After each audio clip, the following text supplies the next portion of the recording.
नमस्कार बच्चों, आज हम मुंशी प्रेमचंद जी की लिखी कहानी नमक का दारोगा पढ़ेंगे।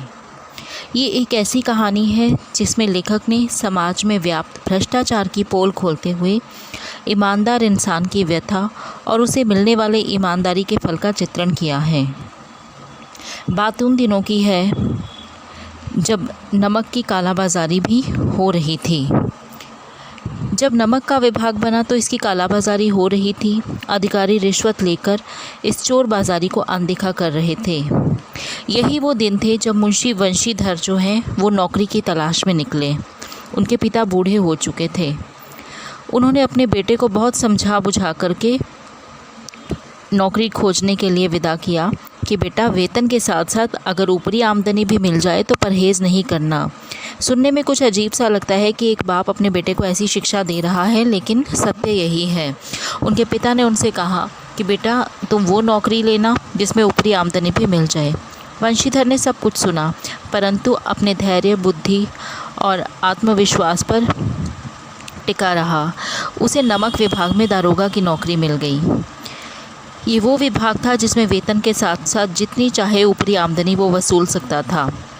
उनके पिता तो बहुत खुश हुए, लेकिन पड़ोसियों के हृदय में कांटे चुभने लगे कि अरे वाह, ये तो बहुत अच्छी नौकरी में लग गया है। सर्दियों का समय था। एक दिन रात के समय दारोगा वंशीधर की नींद अचानक से खुल गई।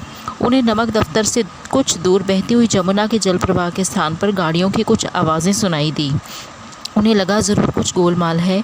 वे वर्दी पहनकर, तमंचा जेब में रखकर, घोड़े पर सवार होकर जमुना के पुल पर जा पहुँचे।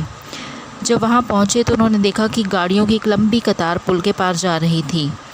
उनके पूछने पर गाड़ी वालों ने कहा कि ये दातागंज के पंडित अलोपीदीन की गाड़ियां हैं। पंडित अलोपीदीन उस क्षेत्र के सबसे अधिक प्रतिष्ठित जमींदार थे। उनका लाखों का लेन देन था और सभी अफसर उनके घर मेहमान बनकर जाया करते थे।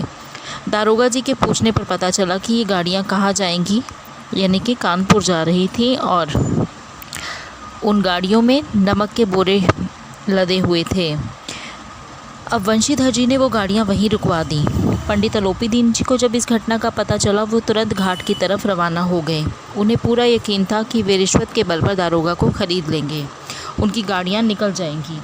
ये उनकी मान्यता थी कि न्याय और नीति सब के सब लक्ष्मी के ही खिलौने हैं। वे वंशीधर को रिश्वत देना चाहते थे, परंतु वंशीधर ऐसा नहीं था जो कौड़ियों पर ईमान बेच दे। उन्होंने ऐसा कुछ भी नहीं किया। वे जमादार बदलू सिंह को अलोपीदीन को हिरासत में लेने की आज्ञा दे देते हैं।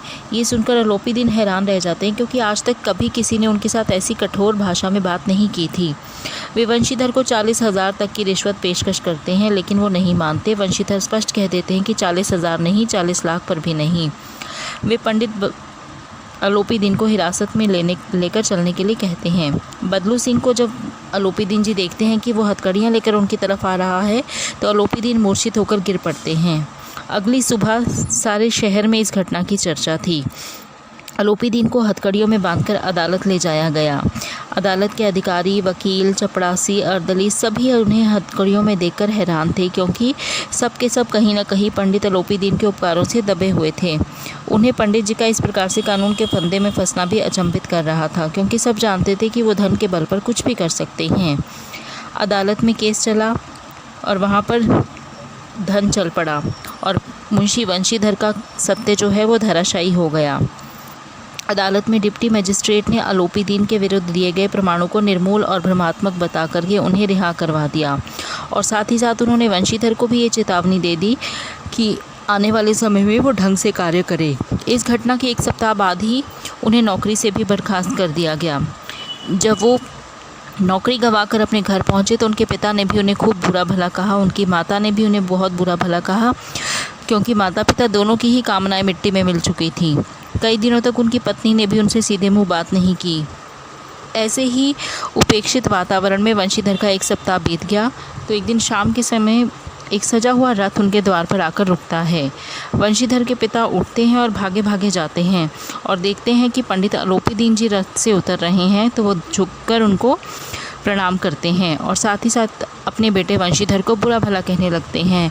इस पर अलोपीदीन जी उन्हें कहते हैं कि ऐसा मत कहिए, आपका पुत्र बुरा नहीं है, बल्कि वो तो कुल का दीपक है। और ऐसा धर्मपरायण व्यक्ति है जो धर्म के लिए अपना सब कुछ न्यौछावर कर सकता है। उन्होंने वंशीधर की प्रशंसा करते हुए उसे अपनी जायदाद का मैनेजर पद स्वीकारने की पेशकश की और साथ ही साथ कहा कि मैं तुम्हें 6,000 रुपये वार्षिक वेतन दूंगा, साथ ही साथ बंगला, नौकर चाकर सब कुछ तुम्हें वहाँ पर मिलेगा। वंशीधर ने इस नौकरी को स्वीकार करने से इनकार कर दिया, लेकिन अलोपीदीन ने बार बार उनसे आग्रह किया तो वे मान गए और अलोपीदीन ने प्रसन्न होकर उन्हें गले लगा लिया। अब अलोपीदीन जी को इनसे ज़्यादा ईमानदार व्यक्ति जो है अपने कार्य के लिए मिल ही नहीं सकता था। तो यही कारण है कि उन्होंने वंशीधर को अपने यहाँ नौकरी पर रखा।